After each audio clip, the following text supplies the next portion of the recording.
Bonjour tout le monde. Vous êtes avec moi sur la terrasse parce qu'aujourd'hui, je vais faire ma tourbière dans un gros pot, une tourbière permanente. Car je sais pas si vous vous souvenez, j'avais fait une vidéo, j'avais planté mes carnivores dans un bac. J'avais dit que c'était provisoire. Et en fait, bon, je voulais pas le faire maintenant, mais on a eu 2 fois de suite un vent à décorner des bœufs. Et mes tuteurs que j'avais mis en place avec un voile d'hivernage, tout s'est envolé parce qu'il n'y avait pas assez de fond et que les tuteurs sont partis. J'ai acheté un bac pour pouvoir installer mes plantes carnivores de façon à ce qu'il y ait suffisamment de profondeur pour pouvoir installer des tuteurs qui seront bien en place et qui ne bougeront pas même par grand vent. Allez, c'est parti! Alors voici mes carnivores, donc je les ai emmaillotés comme j'ai pu, j'ai enlevé les tuteurs puisqu'ils ne tenaient plus. Et je vais vous les montrer. De toute façon, je vais enlever le voile vu que je vais les déplacer. Alors regardez, ça a bien tout colonisé l'espace. D'ailleurs, vous pouvez voir la plante qui craint le gel, elle commence à refaire des pousses. Et puis j'ai ma Dionée qui est au milieu de tout ça. Et ma Sarracenia psittacina. Donc ça a vraiment bien colonisé l'espace.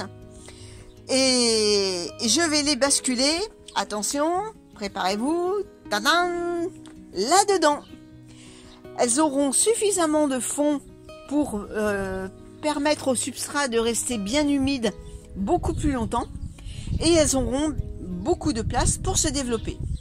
Et je pourrai enfoncer bien profondément les tuteurs et ils ne bougeront plus avec le vent.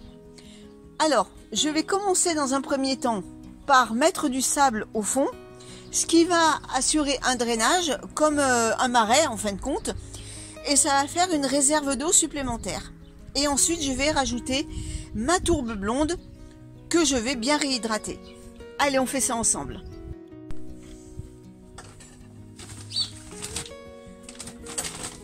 Donc je commence par verser le sable.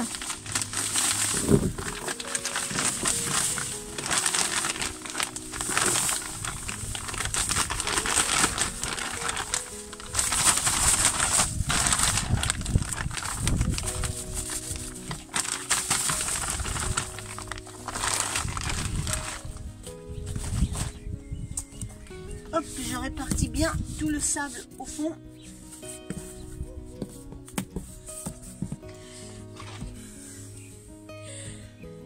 Alors surtout, il y a un matériau à ne pas mettre, ce sont des billes d'argile. Car les plantes carnivores n'aiment pas du tout ce qui est minéral. C'est pour ça que j'ai choisi un pot en plastique, car les pots en terre sont fortement déconseillés, car ça les tuerait à petit feu. Donc les billes d'argile étant du minéral, il ne faut pas en mettre.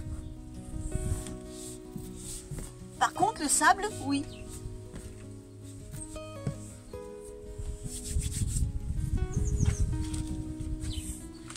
Ensuite, je vais mettre de la tourbe. Alors, uniquement de la tourbe blonde. Il y en a qui mettent de la sphaigne.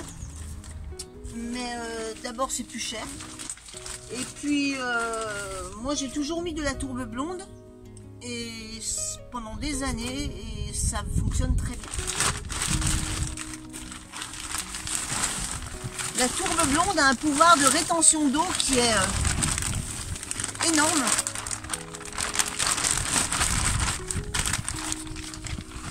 Donc je vais commencer à la réhydrater. Et au besoin, j'en rajouterai. Donc je commence à hydrater la tourbe. En fait, l'idée, il faut que ça fasse une bouillasse, quoi.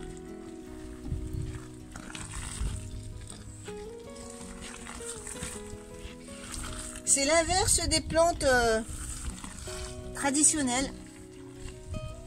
Plus elles ont les pieds dans l'eau et plus elles sont contentes. Voilà, après une dizaine une dizaine d'arrosoirs d'eau. Eh bien, j'ai même pas besoin d'en rajouter. Vous avez vu le pouvoir de rétention qu'a cette tourbe. La quantité que j'ai mis, eh bien, ça remplit complètement le pot. Et il faut que vous obteniez ce genre de, comme des sables mouvants. Hein. Voilà. Il faut que ça fasse ça.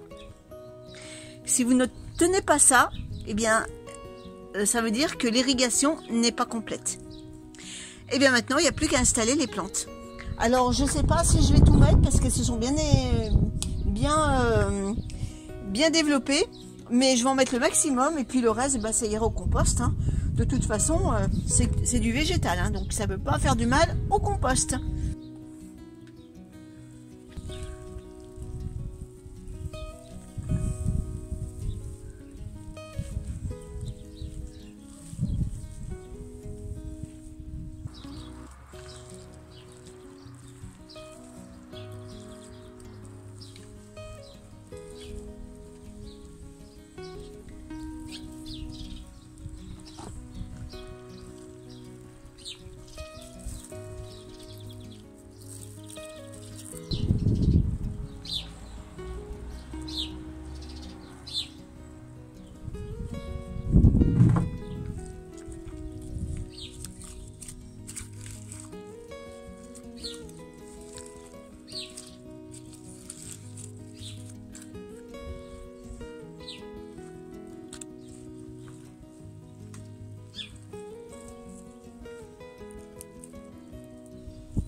Alors j'ai rajouté un tuyau, c'est pour pouvoir alimenter en eau sans inonder les plantes lorsque je voudrais arroser.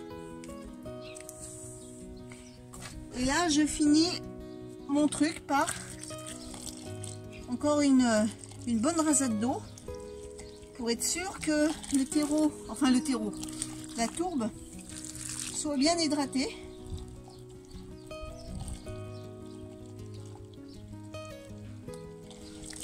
Et puis je vais laisser faire. Je vais laisser la tourbe se stabiliser.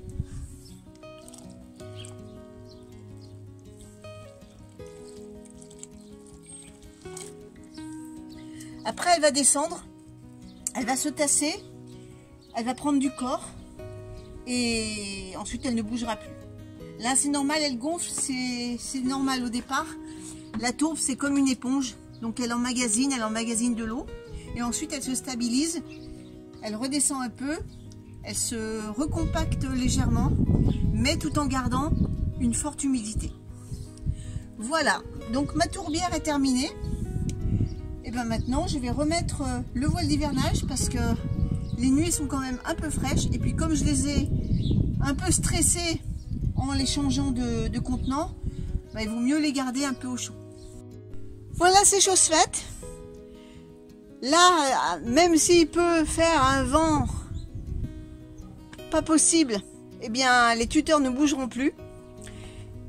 Et quant à ça, eh bien, ça ira au compost. Alors c'est dommage parce que si j'avais eu des personnes habitant près de chez moi qui s'intéressent aux plantes carnivores, eh bien, je leur aurais donné volontiers des boutures. Mais bon, je peux pas les envoyer par la poste non plus. Alors, bon, pour cette fois-ci, c'est mort.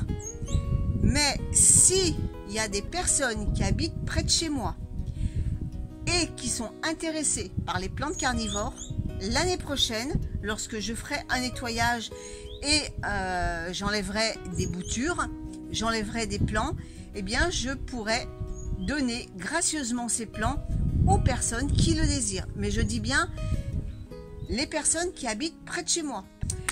Voilà, eh bien écoutez, sur ce, je vais vous laisser. j'espère que cette vidéo vous a plu et on se donne rendez-vous dimanche prochain pour une autre semaine au jardin. À bientôt tout le monde!